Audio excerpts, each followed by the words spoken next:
1.6% የሚሆነው የሀገራችን የማህበረሰብ ክፍል ለአይነ ስውርነት ተጋላጭ ነው። 6.3% የሚሆነው የሀገራችን የማህበረሰብ ክፍል ደግሞ ደካማ የአይን እይታ ተጋላጭ እንደሆነ የተለያዩ ጥናቶች ያመለክታሉ። ሰላም ጤና ይስጥልን እንደምናላችሁ። ይህ የሐኪም ቤት ፕሮግራማችን ነው። በዛሬው የሐኪም ቤት ፕሮግራማችን ከናንተ ከተመልካቾቻችን ከመጡ ከአይን ህመም ጋር ለተያያዙ ጥያቄዎች ምላሾቻቸውን ከህክምና ባለሙያ ይዘንላችሁ ቀርበናል። አይናችን ኳሱ የተሞላው በሁለት ፈሳሽ ነገሮች አሉት። አንደኛው ውሃማ ነው፣ አንደኛው ዝልግልግ ነገር ያለ ወፈር ያለ ነገር ነው። ቪትረስ ሂመር እና አኪዩስ ሂመር ይባላሉ። ከቅርብ ጊዜ በኋላ አይን ውስጥ ጥቁር ነጠብጣብ እንዲሁም ደግሞ ክር የሚመስሉ ነገሮችን መስተዋል ጀምረዋል። መነጽር መጠቀም አይንን አያደክምም። አንደኛ ለረጅም ጊዜ ማንበብ ወይም ብዙ ማንበብም አይንን አያደክምም። በእድሜ መግፋት የሚመጡ የአይን ችግሮች በህክምና ሊታከሙ አይችሉም? እንዴት ነው? የዛሬው የህክምና ባለሙያችን ደግሞ ዶክተር ጓዴ ሻሮ ይሰኛል። ዶክተር ጓዴ ሻሮ እንግዲህ የአይን ስፔሻሊስት ወይም ደግሞ ኦፍታልሞሎጂስት ነው። በሀገራችን በነበረበት ጊዜ የጅማ ዩኒቨርሲቲ እንዲሁም ደግሞ በባህር ዳር ዩኒቨርሲቲ በተለያዩ ቦታዎች ላይ የህክምና አገልግሎትን ሲሰጥ ቆይቷል። በአሁኑ ሰዓት ደግሞ ሳውዝ አፍሪካ ውስጥ በምትገኝ ሌሶቶ በምትባል ከተማ ይህንኑ ህክምና እየሰጠ ይገኛል ማለት ነው። ከናንተ ከተመልካቾቻችን የመጡ ጥያቄዎችን ደግሞ ከዶክተር ጓዴ ሻሮ ጋር የምንመልስ ይሆናል። ቆይታችሁ እንዳይለየን። መልካም ቆይታ። ዶክተር እንግዲህ ከተመልካቾቻችን የመጡ ጥያቄዎችን ለመለስ ፈቃደኛ ስለሆንክ በቅድሚያ እጅግ አድርጌ አመሰግናለሁ። አመሰግናለሁ እኔም ስለጋበዛችሁኝ። እስኪ ወደ ጥያቄዎቻችን ከማለፋችን በፊት ስፔሻላይዝ ያደረክበት ሙያ ንገረን። ምን ያክል ጊዜ በዚህ ሙያ ላይ ቆየህ? መነሻስ ምን ይመስል ነበር የሚለውን አጫውተን። እሺ፣ አመሰግናለሁ። ስሜ ጓዴ ሻሮ ወንድማገኝ ይባላለሁ። ህክምና የተማርኩት ጅማ ዩኒቨርሲቲ ነው። ከዛ እዛው ጅማ ዩኒቨርሲቲ ሆስፒታል በረዳት ሌክቸረርነት እና እዛው በሐኪምነት ካገለገልኩ በኋላ ድህረ ምረቃ በኬንያ ሀገር ሄጄ የአይን ስፔሻላይዜሽን ህክምና ተምሬያለሁ።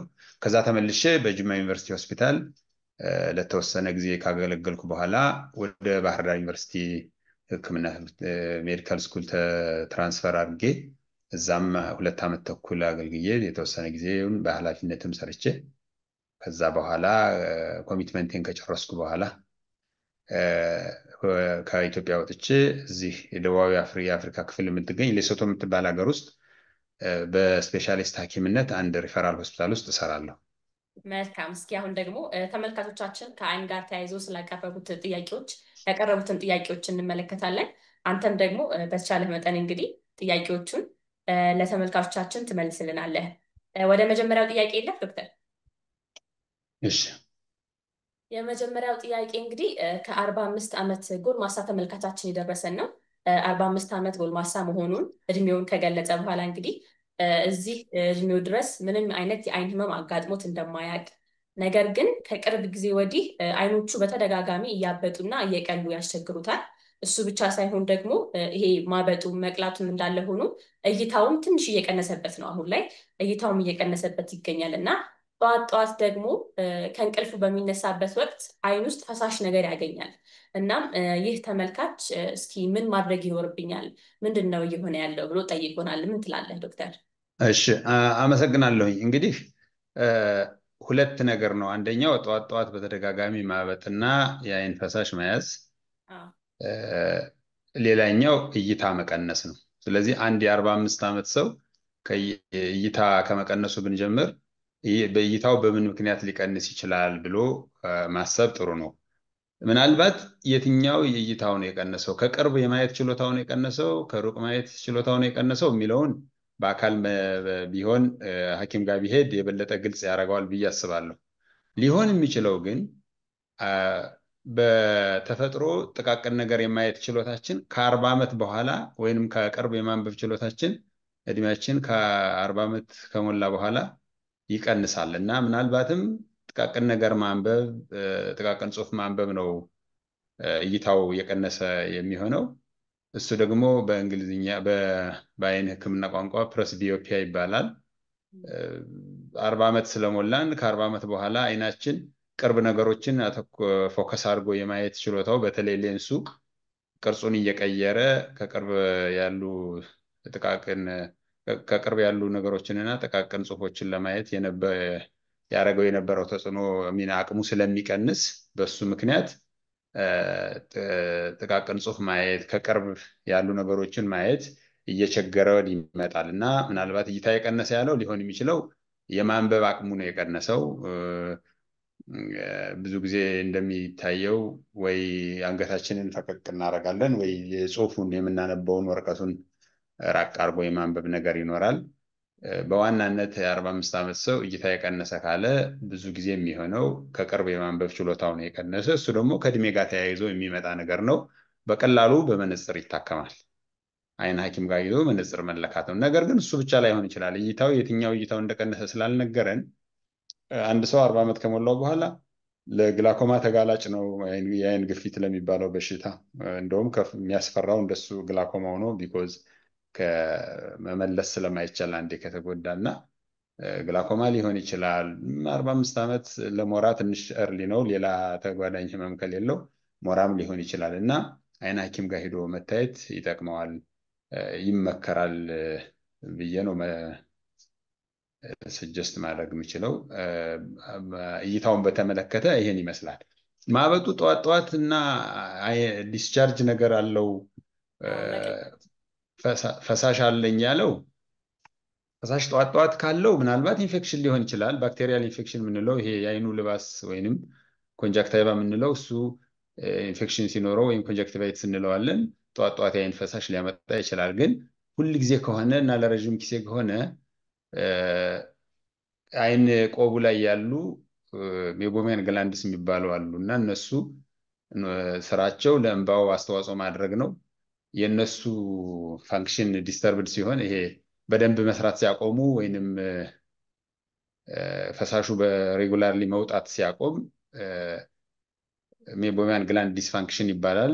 ጠዋት ጠዋት አይኑ ይቀላል፣ ስቲኪ ነገር ዲስቻርጅ ሊኖር ይችላል።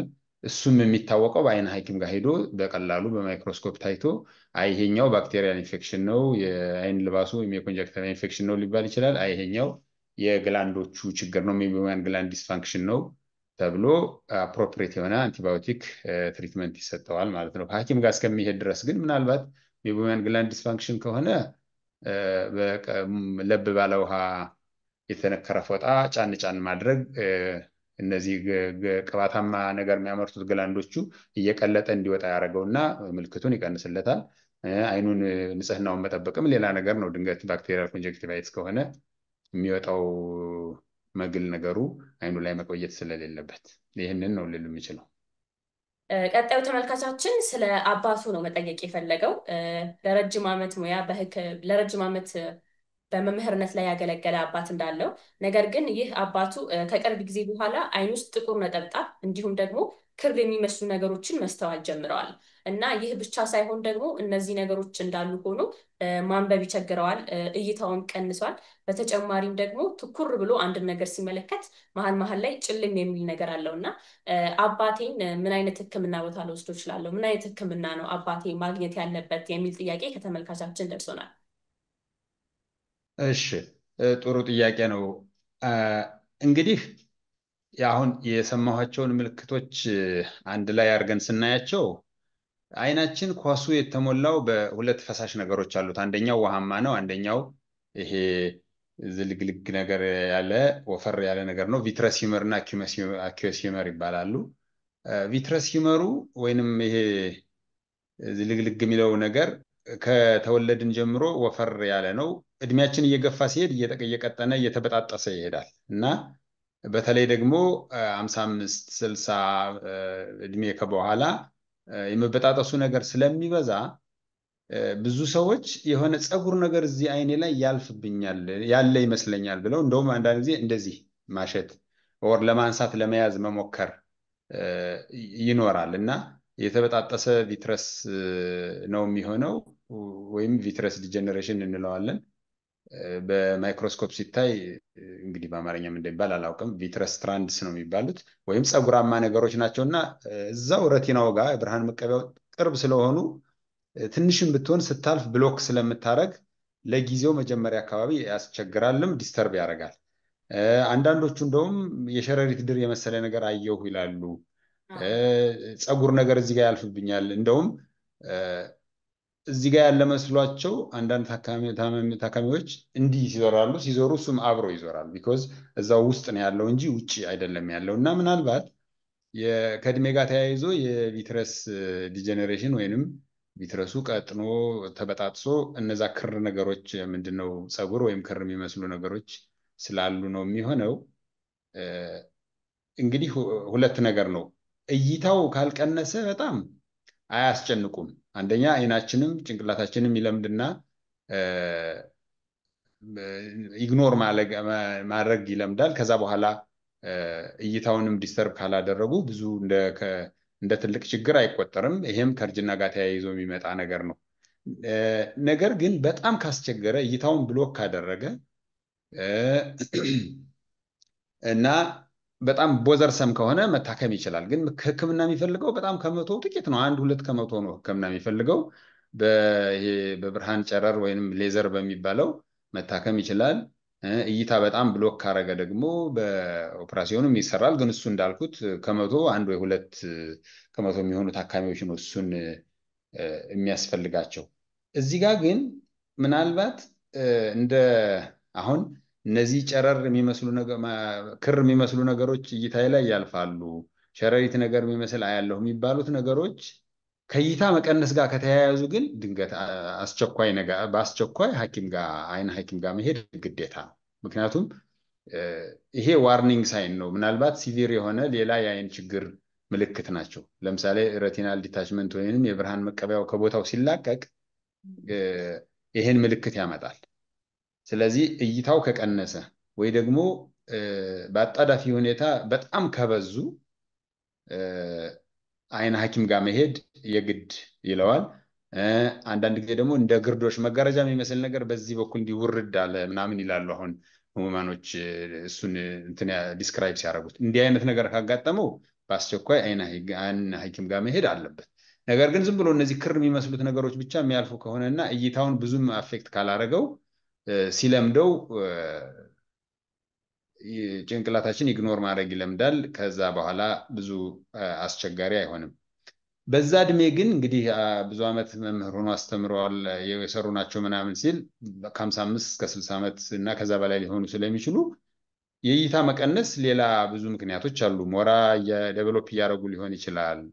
የአይን ግፊትም ሊኖር ይችላል። ስለዚህ አት ዘ ኤንድ ኦፍ ዘ ዴይ የሚመከረው አሁንም አይን ሐኪም ጋር ሄዶ መታየት የመጨረሻውና የሚመከረው አማራጭ ነው። ሴፍ የሚሆነው እሱ ነው። ግን አሁን ከሰማሁት ታሪክ ግን ከእድሜ ጋር ተያይዞ የሚመጣ የቪትረስ ዲጀነሬሽን ወይንም ይሄ ምዝልግልግ ነገሩ ሲበጣጠስ የሚያመጣው ምልክትን ነው የሰማሁት። መሀል ላይም ትኩር ብሎ አንድ ነገር ሲመለከት እንግዲህ ጭልም ይልብኛል የሚል ነገር ማለት እና ይህን ከዛ ጋር ተያይዞ ነው ማለት ነው። ምናልባት እሱ እንግዲህ አሁን ትኩር ብዬ ስመለከት ጭልም ይልብኛል የግድ የአይን ህመም ብቻ ምልክት ላይሆን ይችላል። ከፍ ያለ የደም ግፊትም ጭልም የሚል ምልክት ሊያመጣ ይችላል። ደም ግፊት ዝቅ ሲልም እንደዛ ሊሆን ይችላል እና እሱ በጣም ነን ስፔሲፊክ ነው። ከተያይዞ ያለውን ነገር ታካሚውን በአካል ካላየን እሱ ሊያስቸግር ይችላል። የአይን ድርቀት በራሱ ጭልም የሚልና ልክ አይናችንን ጨፍነ ነው እንደገና እንባው ሪዲስትሪቢዩት ሆኖ ሲከፈት ተመልሶ ደህና ይሆናል እና አሲምፕላዝ የአይን ድርቀት እሱን ሊያመጣው ይችላል። ኦር ሌላ ከባድ የአይን ችግር ሊኖረው ይችላል። አሁን ደግሞ ወደ ቀጣዩ ተመልካቻችን ወደ አቀረበው ጥያቄ አልፋለሁ።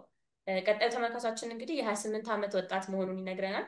ነገር ግን ከቅርብ ጊዜ ወዲህ ምክንያቱ ያልታወቀ የአይን ህመም እየገጠመው እንደሆነ፣ ብዙ ብርሃን ሲኖር ማየት ይከብደዋል፣ ማታ ማታው ደግሞ አይን ውስጥ የሚቆረቁር ነገር በጣም ይቆረቁራል እና ስልክ ከተጠቀምኩኝ ለተወሰነ ደቂቃ ሊሆን ይችላል ስልክ ከተጠቀመ አይኑ በጣም እንደሚያለቅስና እንደሚያቃጥልበት እንዲሁም ደግሞ ትንሽ ደቂቃ አይኑ ሲጨፍንም የመዛል ስሜት እንዴት ነው አይን የመድከም ስሜት ይኖርበታል አይኑ ሲጨፍን እና ምን ማድረግ አለብኝ ይሄ ከምን የመጣ ነው ይላል ተመልካቻችን። እሺ እንግዲህ የ28 ዓመት ሰው አሁን ታካሚ ሲመጣ እድሜውን ታይቶም ምን ሊሆን ይችላል ተብሎ ይታሰባል እና የ28 ዓመት ሰው ምናልባት አሁን ከነገረኝ ምልክቶች ተነስቼ የአይን ድርቀት አሁን ያለውን ነገር በሙሉ ያመጣል። ማቃጠል ሊኖረው ይችላል፣ ህመም ሊኖረው ይችላል። በተለይ ደግሞ መቆርቆር፣ ይሄ ልክ ጠጠር የገባብኝ አይነት ወይንም አሸዋ አይኔ ውስጥ የገባ አይነት ይመስላል ይላሉ ታካሚዎች። እና አይን ድርቀት ሙሉ ለሙሉ እሱን ሊያመጣ ይችላል። በተለይ የተወሰነ ደቂቃ ስልክ ከተጠቀምኩኝ በኋላ የሚለው አንደኛው አይን ድርቀት ሊሆን ይችላል እንድል ያስባለኝ ነው። ቢኮዝ አሁን ህይወታችን ከስክሪን ጋር በጣም የተያያዘ ነው። ስልክ አለን፣ አይፓድ አለን፣ አይፎን አለን፣ ምንድነው ይሄ ላፕቶፕ አለን፣ ደስክቶፕ አለን፣ ቴሌቪዥን አለን እና መኝታ ቤት ሄደንም ስክሪን አለን፣ ወይ ቴሌቪዥን አለን ወይ ፎን አለን እና ዲፕ ስሊፕ ስንተኛ ብቻ ነው ከስክሪን የምንገላገለው። እና የአይን ድርቀት አሁን ያላቸውን ነገሮች ሊያመጣ ይችላል። ስለዚህ የአይን ድርቀት ከሆነ ምክንያቱ ስክሪን ላይፉን ማስተካከል ነው ግሮስሊ የሚመከረው። ማለት ስክሪን አጠቃቀሙን ማስተካከል ማለት ስክሪን ላይፉን ማስተካከል አንደኛ። ሁለተኛ ስክሪን አጠቃቀሙንም ለምሳሌ ኮምፒውተር የሚጠቀም ከሆነ ላይቲንጉም ሊሆን ይችላል፣ የስልኩም ላይቲንጉ ሊሆን ይችላል።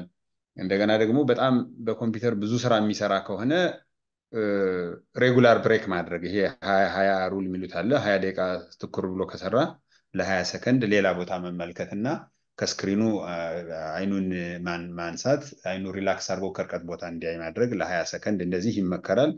እያሰቡ ፍሪኩዌንትሊ ማለት አይንን መጨፈን፣ ብሊንክ ማድረግ። በተለይ ሃርድ ፕሪንት ካልሆነ የምናነበው ዊች ኢዝ ዘ ኬዝ አሁን በአሁኑ ሰዓት በብዛት የምናነበው ሶፍት ኮፒ ስለሆነ ትኩር ብሎ ማየት ግድ ይላል። ሶፍት ኮፒው እና ሃርድ ኮፒው እኩል አይደለም። ሃርድ ኮፒው ሶሊድ ነው፣ ሶፍት ኮፒው ሶሊድ አይደለም ኢን ሪያሊቲ። ስለዚህ በጣም ትኩር ብለን ስለምናይ ለረዥም ጊዜ ትኩር ብሎ ማየት አይናችን ብሊንክ ሬቱ ስለሚያለት ይሄ የማርገብገብ የመጨፈን እድሉ በጣም ስለሚቀንስ አይን የመድረቅ እድሉ ሰፊ ነው።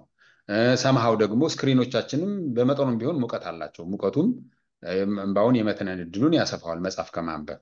ስለዚህ ሞስት ላይክሊ ምናልባት የአይን ድርቀት ሊሆን ይችላል። ስለዚህ ስክሪኑን ማስተካከል፣ መነጽር መጠቀም። የአይን ድርቀቱ ከውጭም ሊሆን ስለሚችል ይሄ አሁን ብሉከት የሚባሉ መነጽሮች አሉ፣ የፀሐይ መነጽሮች አሉ፣ እሱን መጠቀም። በጣም ከባሰ ደግሞ አርቲፊሻል እንባም አለ። አርቲፊሻል እንባ አሁን ይሄ ኦቨር ዘ ካውንተር ፋርማሲ ሄዶ ይገዛል፣ እሱን መጠቀም ይመከራል። ነገር ግን የአይን ብርሃን መፍራቱ ግን የአይን ድርቀት ብቻ ላይሆን ይችላል። ምክንያቱ የውስጡ የአይን ኳሱ የመካከለኛው ክፍል ወይንም ይሄ ዩቪአይትስ የምንለው ኢንፍሌምድ ሲሆን ወይም ሲቆጣ የአይን ብርሃን መፍራት አንደኛው መገለጫው ነው። ስለዚህ ዩቪአይትስ ሊሆን ይችላል የያዘው እና ብርሃን መፍራቱ በጣም የተጋነነ ከሆነ እና በተለይ ደግሞ ህመም ካለው ብርሃን ከፈራ ከቀላና እይታው ከቀነሰ የኢንፍላሜሽን ወይም ዩቪአይትስ ሊሆን ስለሚችል እሱ በሐኪም ታይቶ ነው የሚታከመው። የግድ ሐኪም ጋር መሄድ ግድ ይለዋል። ማንኛውም የአይናችን ክፍል ሲቆጣ ሬድነስ ወይንም ፎቶፎቢያ ሊያመጣ ይችላል። ሲምፕል ዝም ብሎ ትንሽ ፎሬን ቦዲም ካለ ብርሃን ልንፈራ እንችላለን እና ብርሃን መፍራት በጣም ጀነራል የሆነ ተርም ነው። ትንሽ ነገርም ስትገባ አይናችንን መግለጥ ብርሃን ያስፈራናል። ከባድ ዩቪአይቲስ የምንለው ወይም ኢንፍላሜሽንም ብርሃን ያስፈራናል። እስከዛ ድረስ ሰፊ ነው እና እንደዛ ነው ሊሆን የሚችለው። እይታ መቀነስ ካለው እና ብርሃን ከፈራ ሄዶ ሐኪም ጋር መታየት ግዴታ። አሁን ተመልካቻችን እንደገለጻቸው ምልክቶች ከሆነ የአይን ድርቀት ሊሆን ይችላል። ባለው ደግሞ አሁን ራሱን ስክሪን ታይሙን በመቀነስ ያንን ነገር ገደብ በመስጠት በማስተካከል ለውጥ ማግኘት ይችላል። ካልሆነ ደግሞ ሕክምና ቦታ በመሄድ እንዳልኩ አሁን የገለጽከውም ነገር ሊሆን ስለሚችል መመርመር አለበት። እንደው ዶክተር ይህንን ተመልካች ጥያቄውን ስሰማ እኔም አንድ የግል ጥያቄ ማንሳት ፈለግኩኝና አንዳንድ ጊዜ ስልክ በጣም ረጅም ሰዓት ስክሪን ታይም እንደተባለው ስልክ በጣም ረጅም ሰዓት ሊጠቀም ሊሆን ይችላል። ወይም ደግሞ በጣም ከባድ ብርሃን በሚያገኝ ሰዓት አይኔ ጋር የመወጣጠር ስሜት ይሰማኛል እና ከዛ በኋላ ወዲያውኑ ራስ ምታት ነው ራሴን የሚያመኝ። ይሄ ከአይኔ ጋር የተያዘ ነገር ሊሆን ይችላል? እስኪ እንደው በዚህ ብጠይቅ ብዬ ነው። ሊሆን ይችላል። ምንድን ነው አሁን ስክሪን በምንጠቀምበት ጊዜ እንዳልኩት ማጆሪቲውን ብዙውን ጊዜያችንን ከቅርብ እያየን ነው የምናሳልፈው እና ከቅርብ ማየት የአይን ጡንቻዎችን በተጨማሪነት እንዲሰሩ ብዙ ኤፈርት እንዲያደርጉ ያደርጋል እና ያደክማል። እንደገና ብዙ ፎከስ ይፈልጋል። ረዥም ጊዜ ያለ አይናችን እና ዙሪያው ያሉ ጡንቻዎቹ ሪላክስ ሳያደርጉ ነው የሚሰሩ። ስለዚህ ሄዴክ ሊያመጣ ይችላል ከቅርብ አተኩሮ መስራት። ስለዚህ የኒር ወርክ እሱን ሊያመጣ ይችላል። እንደገና ስክሪኖቻችን የተስተካከሉ ላይሆኑ ይችላሉ። እንዲሁም አንዳንድ ጊዜ በምንሰራው ስራ የሚወሰን ቢሆንም መጠነኛ የሆነ በመነጽር የሚስተካከል ችግር ሊኖርም ይችላል። ዲቴክት ያልተደረገ ግን በተፈጥሮ የአይናችንን ይሄ አኮሞዴቲቭ ፓወሩን ምኑን የምንለው አለ አይናችን የማየት ችሎታውን ብርሃኑን አቅጣጫ የማስቀየር ችሎታውን ተጠቅሞ በተለይ በወጣትነት እድሜያችን ኮምፐንሴት አድርገነው ሸፍነነው ስለምንኖር በመነጽር መስተካከል የሚችል አነስ ያለ የመነጽር የሚፈልግ ችግር ያለበት ሰው እሱን ኮምፐንሴት አድርጎ ይኖራል እና ስናነብ ሄዴክ ሊይዘን ይችላል። በቀላሉ ትንሽ አንብበን ሊሰለቸን ይችላል። እሱ አሁን የማንበብ ፍላጎታችን ስለሌለ አይደለም። አይናችን በጣም ብዙ ኢፈርት ስለሚያደርግ ዘና ብለን አይደለም የምናነበው፣ ኤክስትራ ኤፈርት አድርገን ነው የምናነበው እና እሱም ሊሆን ይችላል። የአይን ድርቀት አንዳንድ ጊዜ ኢንፌክሽን ሊመስል ይችላል። አይናችን እዚህ የውጭና የውስጡ ኮርነር ላይ እንደ ኮረፋ የሚመስሉ ነገሮች ይኖራሉ እና ጠዋትም ቀንም አይናራለኝ ይላሉ ብዙ ጊዜ። አይን ድርቀት ስላለ የተወሰነው ውሃማው የእንባው ክፍል ይተንና ቅባታማው ክፍል ኮረፋ ሆኖ ይቀራል ኮርነሩ ላይ። ስለዚህ በሱ ነው ሊገለጽ የሚችለው። አይን ድርቀትም ሊያመጣው ይችላል ይህን ምልክት። ዲስኮምፈርቱን ደግሞ ኤክስቴንሲቭ አሚን ቱማች የሆነ ኒር ወርክ ሊያመጣው ይችላል።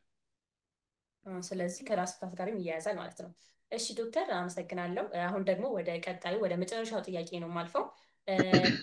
መልካታችን እንግዲህ ያለን ነገር አባቱ ለረጅም ዓመት ማንበቢያ መነጽር ይጠቀማል እና አባቱ ሲናገር ይሄ መነጽሩ አይኔን አዳክሞታል የሚል ሀሳብ አለው።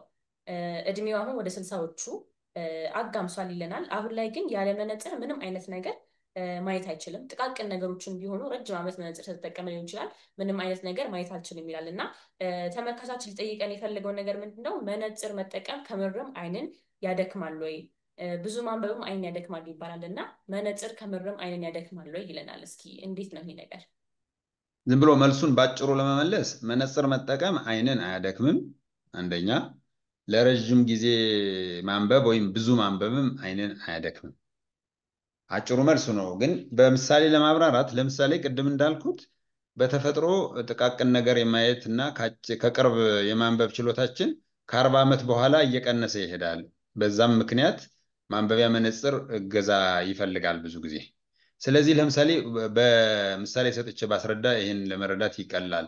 ለምሳሌ ሁለት ሰዎች ሁለቱም 40 ቤት ገብተው ወይም 45 ዓመት ሆኗቸው አንደኛው መነጽር መጠቀም አልፈለገም። መጀመሪያ እንደዚህ ራቅ እያደረገ አንገቱም እንዲያረቀ እጁንም እየገፈተረ ሲያነብ ይቆያል።